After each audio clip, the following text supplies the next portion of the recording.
जैसे पानी में रहकर मगरमच्छ से दुश्मनी नहीं करते, वैसे ही क्रिकेट की दुनिया में विराट कोहली को मैदान पर उकसाते नहीं। क्योंकि अगर विराट कोहली को आपने छेड़ दिया तो भाई साहब वो आपको छोड़ेगा नहीं।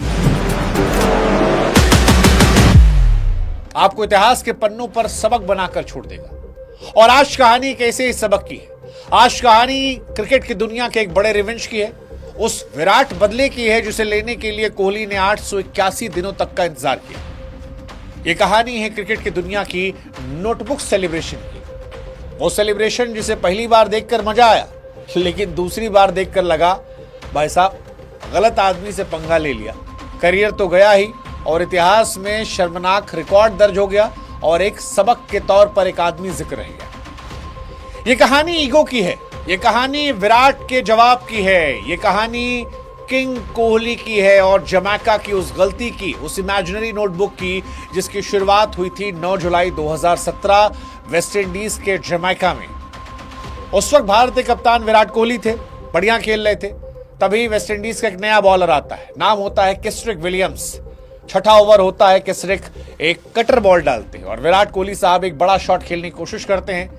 बॉल जो है बल्ले के ऊपरी हिस्से पर लगती है, मिड ऑन पर एक आसान सा कैच पकड़ लिया था, विराट आउट हो जाते हैं। उस वक्त इन जनाब के जीवन का यह सबसे बड़ा विकेट था और उसके बाद साहब जोश में आ गए। विराट कोहली को तेवर दिखाने लगे, मानो आग से खेलने लगे। अपनी कलाई पर एक इमेजिनरी नोटबुक खोली और उसके बाद लिखने की एक्टिंग की, फिर टिक मार दिया। मतलब इशारा था कि विराट कोहली डन, लिस्ट में एक और बड़ा शिकार हो गया। दुनिया सब पका गई कि भाई साहब थोड़ा सा ज्यादा नहीं हो गया, मतलब औकात देके करना चाहिए यार, विराट कोहली से तुम ये कर रहे हो टी टी टी। लेकिन बड़ा आदमी और छोटे आदमी जानते अंतर क्या होता है?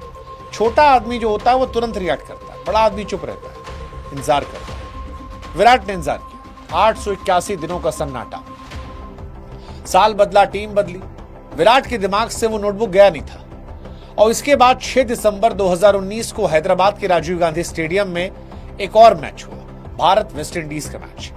वेस्ट इंडीज ने पहले बैटिंग करते हुए 207 रन का पहाड़ जैसा स्कोर खड़ा किया। टी20 क्रिकेट में 200 रन किसी भी दिन बड़े होते हैं। भारत मैदान में जब उतरा तो विराट साहब थोड़े असहज थे, टाइमिंग उतना बढ़िया नहीं बैठ रही थी, थोड़े से चिड़चिड़े लग रहे थे। लेकिन इसके बाद यही विलियम्स मिल गए, थोड़ी सी टक्कर हुई, बातचीत हुई और आग में घी डाल दिया। और उसके बाद जो विराट कोहली ने धागा खोला है 16वें ओवर में जनाब गेंदबाजी करने आया विराट ने चौका मारा। अगली गेंद पर जो हुआ वो जबरदस्त था, विराट साहब ने फिर मारा छक्का 89 मीटर और छक्का जड़ने के बाद कर दिया। विराट ने विलियम्स की तरफ देखा और हाथ को हवा में नोटबुक की तरह उठाया और कहा तुम्हारी ऐसी तैसी, बहुत हुआ सम्मान, थैंक यू सो मच भाईजान।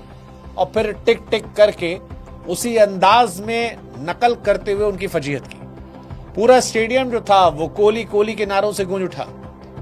कमेंटेटर भी समझ गए कि भैया उन्हीं की भाषा में जवाब दिया जा रहा है। और ये विलियम्स साहब का चेहरा जो था वो ऐसे टुन्न से उतर गया था, मुंह लटकाए खड़े थे। अपनी औकात समझ में आ गई थी कि भाई साहब सबको नहीं छेड़ना चाहिए, छेड़ो लेकिन आदमी देख के छोड़ो। डायन भी जो है वो 2-4 घर छोड़ देती है।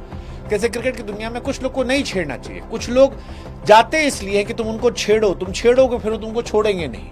वो उसी प्रकृति के बने हैं, विराट कोहली उसी प्रकृति के हैं, वो चाहते हैं तुम उनको छेड़ दो। युवराज ऐसे ही थे, उनको नहीं छेड़ोगे वो कैजुअल रहते हैं, धीरे धीरे फिर तुम पोक कर दो, पोक करोगे उनके अंदर हनुमान जी वाला एहसास होता है कि मैं कौन हूं, और फिर तुमको बता देते हैं वो कौन है।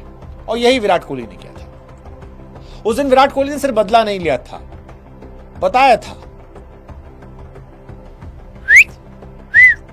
वो जो गैंग्स ऑफ वासेपुर में था, वाह उतनी कहानी। भारत ने मैच 208 रन का जो था वो 8 गेंद रहते जीत लिया। वेस्ट इंडीज से गेंदबाजों की लाइन लेंथ की मदर सिस्टर हो गई थी। 94 रन विराट कोहली ने बनाए थे, 6 छक्का और 6 चौका। और हर शॉट में जमैका गुस्सा साफ साफ दिख रहा था। इस मैच खत्म होने के बाद विराट ने अपने सेलिब्रेशन बारे में कहा कि तुम दोगे तो पाओगे। वैसे विराट को जिसने भी दिया वो पाया है।